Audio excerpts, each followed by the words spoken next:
Standing order in modern healthcare.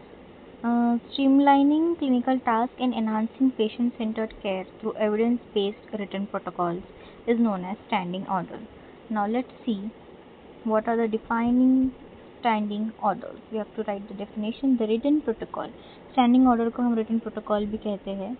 The standing order is pre-established written protocols or guidelines that authorize the healthcare professionals such as nurses to perform specific clinical tasks. They facilitate care without direct physician involvement at the time of execution, ensuring timely and efficient medical delivery. Standing order एक ऐसा return protocol रहता है जो हमें authorise करता है health care professionals को ताकि वो हम स्पेसिफिक क्लिनिकल टास्क अप्लाई कर सकें. स्टैंडिंग ऑर्डर का जो स्कोप और एप्लीकेशंस होती है उनके एक स्टैंडर्डाइज एक्शंस होते हैं, जैसे कि standing orders typically are detail specific actions which are maintain to consistency across the health care team की कंसिस्टेंसी मेंटेन करने के लिए. Administering specific medications, conducting diagnostic test, performing medical procedures prescribe by the physician के बोलने पर हमें administer करना है मेडिकेशंस, कंडक्ट करना है डायग्नोस्टिक टेस्ट, परफॉर्म करना है मेडिकल प्रोसीजर्स. अब हम रूटीन मेडिकल प्रोसीजर्स जो हम परफॉर्म कर सकते हैं, जैसे कि standing orders enable health care professionals to perform routine task such as vaccination, administering routine shots without a patient specifying physician order, lab samples, collecting blood or urine for standard screening, timely care, ensuring patients receive intervention exactly when needed. हमें time देखना है, हमें lab samples, हम vaccination, ये procedures, हम routine medical procedures जो है हम परफॉर्म कर सकते हैं. उसके बाद इमरजेंसी सिचुएशंस में हम क्या कर सकते हैं. इमरजेंसी सिचुएशंस में in emergency standing orders allow providers to quickly initiate life-saving medications or treatments to stabilize patients before a physician is available. CPR एक ऐसी कंडीशन है जो हम दे सकते हैं, एक one of the life-saving treatment है to stabilize patients if the physician is not available. Chronic disease management. अब क्रॉनिक डिजीज मैनेजमेंट में कंटिन्यूस मॉनिटरिंग करनी होती है. Standing orders help manage long term conditions by allowing timely adjustment of treatment based on pre defined criteria. Example insulin adjustment for diabetic patients based on glucose reading. इसमें glucose test, venous plasma blood glucose test, ऐसे test हम chronic disease management में कर सकते हैं. This is one of the standing order which we can do. हम further पढ़ेंगे special patient groups. अब स्पेशल पेशेंट ग्रुप्स जिसमें हम स्टैंडिंग ऑर्डर फॉलो करेंगे उसमें paediatric care, geriatric care and tailored safety हमें देखनी होगी.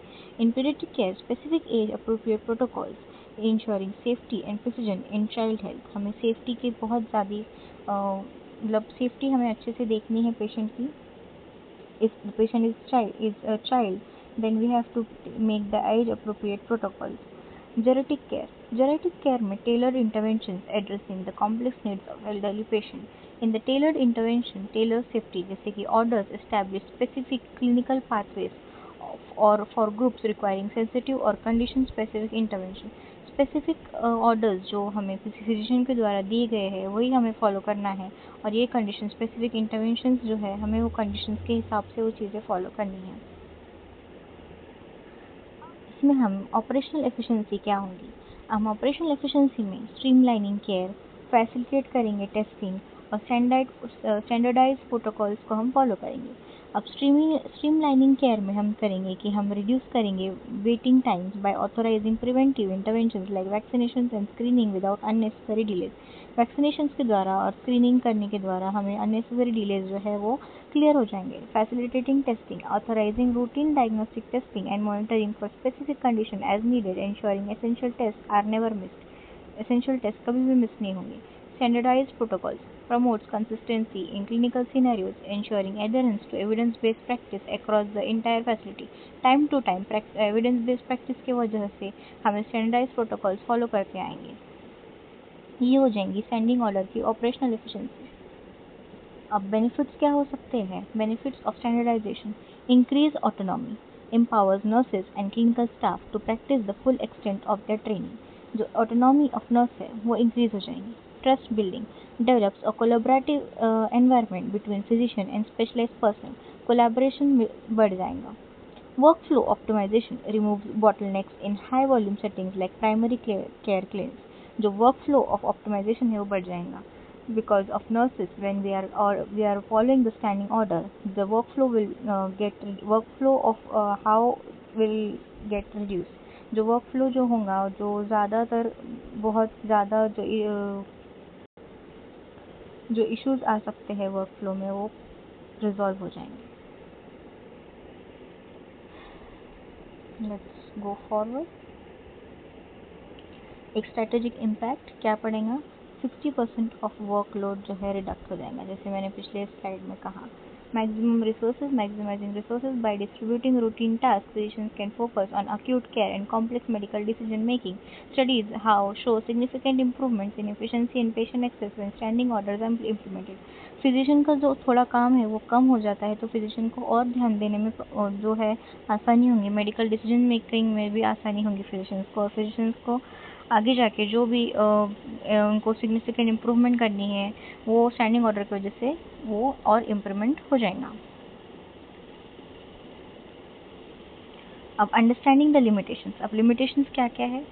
अब standing orders are not a substitute for individualise patient assessment और critical physician decision making. Critical physician decision making का ये सब्स्टिट्यूट नहीं है. क्लिनिकल जजमेंट और रेगुलेटरी रिव्यू. अगर clinical judgement they facilitate timely intervention within defined parameters only. Defined parameters के द्वारा ही timely intervention हम ले सकते हैं. एंड रेगुलेटरी रिव्यू लेना ज़रूरी है. Must be reviewed and rescinded annually to maintain legal compliance. हमें रिव्यू लेना बहुत ज़्यादा ज़रूरी है कि हमें स्टैंडिंग ऑर्डर मिला है वो प्रॉपर मिला है, और टाइम टू टाइम रिव्यू लेना हमें ध्यान रखना है कि ये अंडरस्टैंडिंग लिमिटेशंस है. Further, thank you for your attention everyone. Questions and discussions में मैं बोलना चाहूँगी कि standing orders are streamline of the medical journey, जो हमें इंश्योर करती है safety, efficiency and excellence in every patient interaction. So thank you.